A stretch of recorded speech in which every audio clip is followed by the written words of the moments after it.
स्वागत है। आज बात करेंगे हम लोग जो है थर्ड नंबर का शिक्षण विधियों का जो पोर्शन है वो है पद्य शिक्षण, कविता शिक्षण और काव्य शिक्षण। एक ही बात है मित्रों।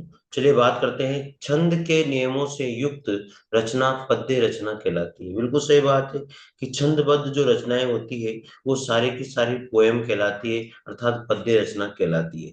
जो हमारी भावनाओं का उत्सर्जन करता है वही पद्य या कविता या काव्य कहलाता है। साथ ही ये बात याद रखना, भावनाओं का उत्सर्जन करने वाला ही पद्य कविता या काव्य कहलाता है। आगे है काव्य कविता पद्य का शिक्षण करवाना ही काव्य शिक्षण, कविता शिक्षण या पद्य शिक्षण कहलाता है। ये सबसे इंपॉर्टेंट बात है, ये मोस्ट बात है, आप इसको ध्यान रखना। पद्य शिक्षण की विशिष्टता, जो पद्य शिक्षण की विशिष्टता है वो आपको याद रखना बहुत जरूरी है। साथियों क्या है कि भाव एवं रस को ग्रहण करना ही पद्य शिक्षण की विशिष्टता मानी जाती है। यानी कि भाव रस को ग्रहण करना, भाव एवं रस को ग्रहण करना या भाव रस को ग्रहण करना ही पद्य शिक्षण की सबसे बड़ी विशेषता मानी जाती है। तो आप इसे याद जरूर रख लीजिएगा। आगे बात करेंगे हम लोग यहाँ पर पद्य शिक्षण के उद्देश्य क्या क्या है। ये सबसे इंपॉर्टेंट बात है। अब पद्य शिक्षण का उद्देश्य क्या है, हम पद्य शिक्षण को पढ़ते क्यों हैं, ऐसा क्यों होता है। तो प्राथमिक स्तर पर क्या क्या उद्देश्य है देखिएगा। पहला उद्देश्य है कक्षा कक्ष में आनंद का वातावरण विकसित करना। कक्षा कक्ष में आनंद का वातावरण विकसित करना, ये प्राथमिक स्तर पर पद्य शिक्षण का पहला उद्देश्य है। एक तो आनंद का वातावरण विकसित करना, दूसरा है स्वर के आरोह अवरोह का ज्ञान कराना, तीसरा है बालकों की कविता श्लोक में रुचि उत्पन्न करना, चौथा है सामूहिक कविता पाठ गीत के द्वारा बालकों में एकता के गुणों का विकास करना। तो प्राथमिक स्तर पर पद्य शिक्षण का उद्देश्य पहला है आनंद का वातावरण विकसित करना, दूसरा है स्वर के आरोह अवरोह का ज्ञान कराना, तीसरा है कविता श्लोक में रुचि उत्पन्न करना, चौथा है कविता या गीत के द्वारा बालकों में एकता के गुणों का विकास करना। तो ये प्राथमिक स्तर पर ये उद्देश्य हो जाते हैं पद्य शिक्षण के। साथियों अब आता है नंबर 2 पर, माध्यमिक स्तर पर क्या उद्देश्य है पद्य शिक्षण के। तो पहला उद्देश्य है बालकों में कविता पद्य श्लोक के मूल भाव को ग्रहण करने की क्षमता विकसित करना। तो पहला उद्देश्य माध्यमिक स्तर पर क्या है, मूल भाव को ग्रहण करने की क्षमता विकसित करना। दूसरा उद्देश्य है रस छंद अलंकार इत्यादि साहित्यिक तत्वों का ज्ञान करवाना। तीसरा उद्देश्य है बालकों को कविता श्लोक कंठस्थ करने के लिए प्रेरित करना। चौथा उद्देश्य है माध्यमिक स्तर पर कविता श्लोकों को रंगमंच के माध्यम से प्रस्तुत करना ही या प्रस्तुत करना सिखाना ही ये पद्य शिक्षण के उद्देश्य हैं माध्यमिक स्तर पर। एक बार फिर रिपीट करते हैं। पद्य शिक्षण के माध्यमिक स्तर पर पहला उद्देश्य है मूल भावों को ग्रहण करने की क्षमता विकसित करना, दूसरा है रस छंद अलंकार इत्यादि से साहित्यिक तत्वों का ज्ञान करवाना, तीसरा है बालकों को कविता श्लोक कंठस्थ करने के लिए प्रेरित करना, चौथा उद्देश्य आता है कविता श्लोकों को रंगमंच के माध्यम से प्रस्तुत करना या प्रस्तुत करना सिखाना। तो साथियों ये हो गए हमारे माध्यमिक स्तर के पद्य शिक्षण के उद्देश्य। अब आते हैं यहाँ पर उच्च स्तर पर पद्य शिक्षण के क्या उद्देश्य हैं। तो पहला उद्देश्य है बालकों में कविता श्लोक पद्य के गुप्त या गूढ़ भावों को ग्रहण करने की क्षमता विकसित करना। यानी कि कविता में पद्य में या श्लोक में जो भी गूढ़ रहस्य है या गूढ़ भाव है उन्हें ग्रहण करने की क्षमता विकसित करना है। दूसरा है बालकों की तर्क चिंतन एवं कल्पना शक्ति को विकसित करना। तीसरा उद्देश्य है उच्च स्तर पर बालकों को स्वयं कविता श्लोक पद्य लेखन के लिए प्रेरित करना। चौथा उद्देश्य आता है बालकों को कविता की सौंदर्य अनुभूति का ज्ञान करवाना। तो साथियों ये उच्च स्तर के उद्देश्य हैं जो शिक्षण पद्य शिक्षण के। तो पहला उद्देश्य एक बार फिर रिपीट करते हैं, कविता श्लोकों को या पद्य के गुप्त या गूढ़ भावों को ग्रहण करने की क्षमता विकसित करना। दूसरा उद्देश्य आता है तर्क चिंतन और कल्पना शक्ति का विकास करना। तीसरा उद्देश्य है स्वयं जो है बालकों को स्वयं कविता श्लोक पद्य लेखन के लिए प्रेरित करना और बालकों को कविता की सौंदर्य अनुभूति का ज्ञान कराना है साथियों। ठीक है, तो यहाँ पर एक प्रश्न दिया गया है। ये प्रश्न अगर आ जाए तो 4 मिले 64 के लिए 20 रहे कर जोड़, ये हाथ की बात की जा रही है। सज्जन से सज्जन मिले हर्षित 30 करोड़। तो उद्देश्य के आधार पर आप किस स्तर पर इसको रखना चाहेंगे, क्योंकि साथियों इसका अर्थ भी निकालना पड़ रहा है हमें, और अर्थ जो है एक बच्चा माध्यमिक स्तर तक तो नहीं निकाल सकता तो साथियों, और इसको लिख भी नहीं सकता, तो उच्च स्तर की बात की जा रही है, तो यहाँ पर उच्च स्तर पर हम इसको उद्देश्य को रखेंगे। आगे बात आती है साथियों हिंदी कविता के सौंदर्य तत्व। तो हिंदी कविता के जो सौंदर्य तत्व है वो 3 सौंदर्य तत्व होते हैं। तो पहला जो सौंदर्य तत्व है वो क्या है, अभिव्यक्ति का सौंदर्य करना, यानी कि नाद या ध्वनि का सौंदर्य, वर्णों या शब्दों की आवृत्ति का सौंदर्य, अभिव्यक्त करने के लिए क्या क्या चीजें होती है, तो वो सौंदर्य है कविता के। तो अभिव्यक्ति का सौंदर्य में नाद ध्वनि का सौंदर्य, वर्णों शब्दों की आवृत्ति का सौंदर्य, विविध छंद विधान का सौंदर्य, शब्द योजना तथा वर्ण विन्यास शैली, अर्थालंकारों का प्रयोग, शब्द शक्ति का प्रयोग, गुण और काव्य गुणों का प्रयोग, काव्य रीति का प्रयोग, भावानुकूल भाषा, चित्रात्मकता, शब्द चित्र योजना मानवीकरण और कल्पना सौंदर्य की बात इसमें अभिव्यक्ति सौंदर्य में की जाती है साथियों। इसी के साथ दूसरा सौंदर्य आता है भाव सौंदर्य। अब भाव सौंदर्य क्या होता है, हर्ष शोक प्रेम वात्सल्य करुणा उत्साह आदि भावों का सौंदर्य। दूसरा विभाव, यानी कि जो आश्रय विषय या अनुभव, कायिक वाचिक आहार है, सात्विक संचारी भाव, व्यभिचारी स्थायी भाव का परिचय देना। इनके परिचय से बालकों में कविता के रसास्वादन की योग्यता विकसित होती है और वह कविता के अनुशीलन में आनंद का अनुभव करता है साथियों। तो भाव सौंदर्य, अभिव्यक्ति सौंदर्य, कविता के 3 प्रकार के सौंदर्य हैं, अभिव्यक्ति सौंदर्य, भाव सौंदर्य और तीसरा है विचार सौंदर्य। विचार सौंदर्य में क्या क्या बातें आती है, कविता में निहित उच्चरित और नैतिकता का सौंदर्य होना चाहिए, उदात्त गुणों का सौंदर्य देखा जाता है साथियों। तो ये सारे के सारे जो कविता शिक्षण के सौंदर्य है वो हमने 3 सौंदर्य यहाँ पर देखे।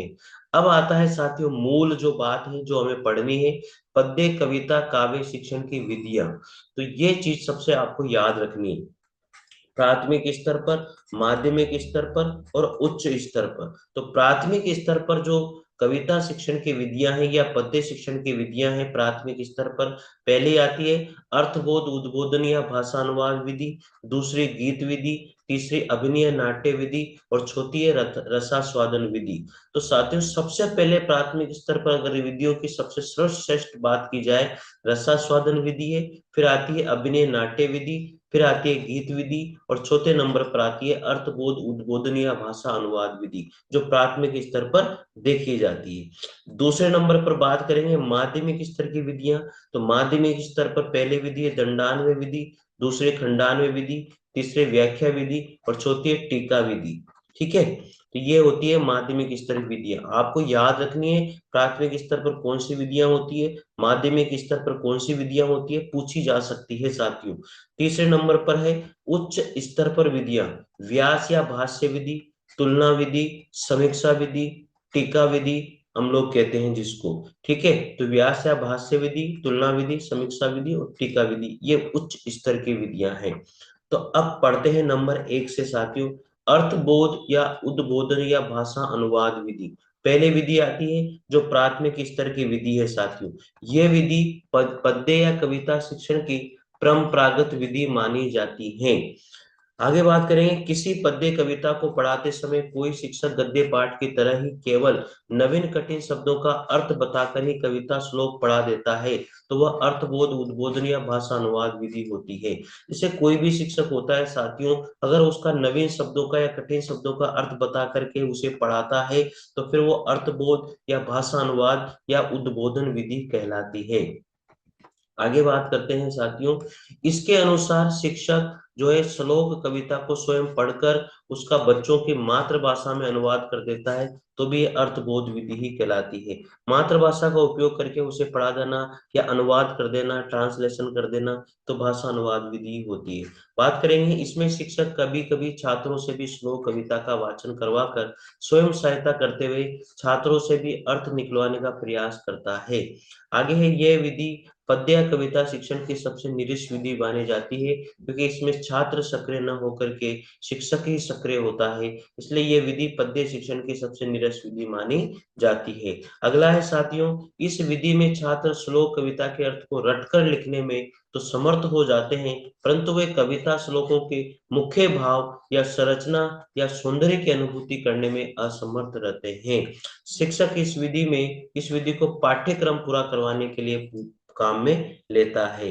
आगे इस विधि में केवल शिक्षक ही सक्रिय होता है, छात्र निष्क्रिय होता है, इसलिए इस विधि को अमनोवैज्ञानिक विधि भी माना जाता है। इस विधि का प्रयोग हम लोग कक्षा 4-5 से प्रारंभ करते हैं साथियों। आगे आती है गीत या गीत प्रणाली, गीत विधि या गीत प्रणाली साथियों। तो इसमें होता है जब किसी पद्य कविता श्लोक को पढ़ाते समय शिक्षक स्वर का आरोह अवरोह के साथ लयबद्ध कविता का वाचन करता है तब वो गीत विधि कहलाती है। कहने का मतलब सिंपल सिंपल ये हुआ, कोई भी कविता है, अगर शिक्षक उस कविता को लय के साथ, आरोह और अवरोह के साथ बलपूर्वक अगर उसे पढ़ाता है तो वही गीत विधि या कविता विधि होती है साथियों। सबसे मुख्य बात आती है ये वाली, इस विधि का प्रयोग प्रारंभिक कक्षाओं में जैसे नर्सरी, एलकेजी, यूकेजी, पहली, दूसरी, तीसरी कक्षाओं में कविता पढ़ाने के लिए किया जाता है, क्योंकि वो बच्चे जो है ज्ञान का प्राप्त अच्छे से करते हैं। बच्चे स्वभाव से ही संगीत प्रेमी होते हैं। बाल गीत या छंदबद्ध लय वाले गीत बच्चों को बहुत प्रभावित करते हैं।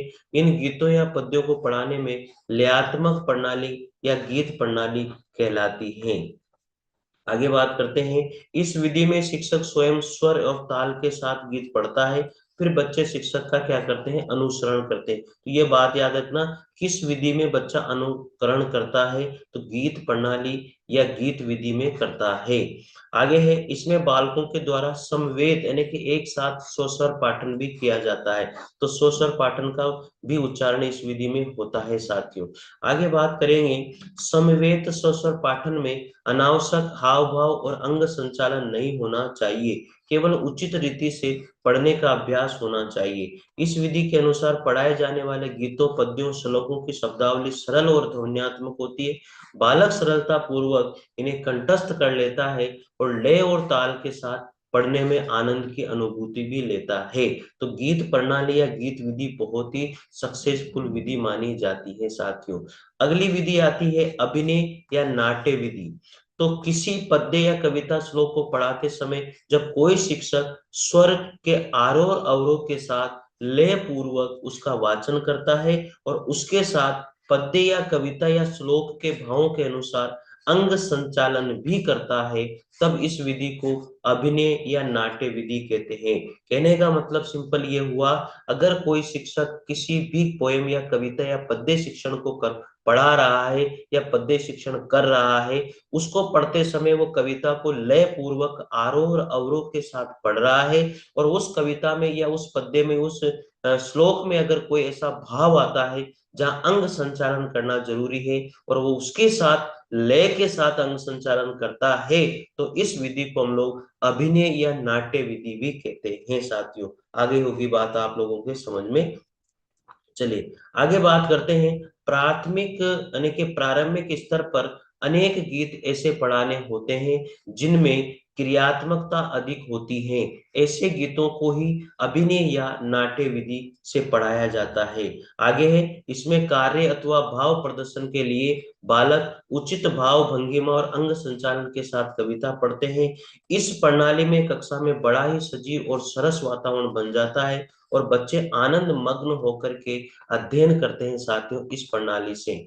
यह एक मनोवैज्ञानिक सत्य है कि किसी भी कार्य को करने में जितनी ज्ञानेंद्रियां यानी कि नाक, आंख, कान इत्यादि प्रभावित होगी वह उतना ही स्थायी होगा। इसलिए छात्रों को गीत, कविता, पद, श्लोक जो है गा करके, अभिनय करा करके सिखाया जाए, तो वो श्लोक या गीत या कविता में गाने, अभिनय करने और देखने में कम से कम 3 ज्ञानेंद्रिय कार्य करेगी, जिससे ये अधिगम क्या हो जाएगा, स्थायी हो जाएगा, अर्थात इसका सीखना हमारे लिए स्थायी हो जाएगा। साथियों, आगे है, इस विधि के प्रयोग में शिक्षक को ये ध्यान रखना चाहिए कि बालक अनावश्यक उछल कूद न करने लगे और कविता में निहित क्रियाओं और भावों के सूचक रूप में ही अभिनयात्मक या नाटकीयता प्रदर्शन करें। यानी कि गलत तरीके से या बेकार में उछल कूद करना, ये फिर गलत हो जाएगा, तो ये चीज नहीं होनी चाहिए। इस विधि में ये ध्यान रखना है।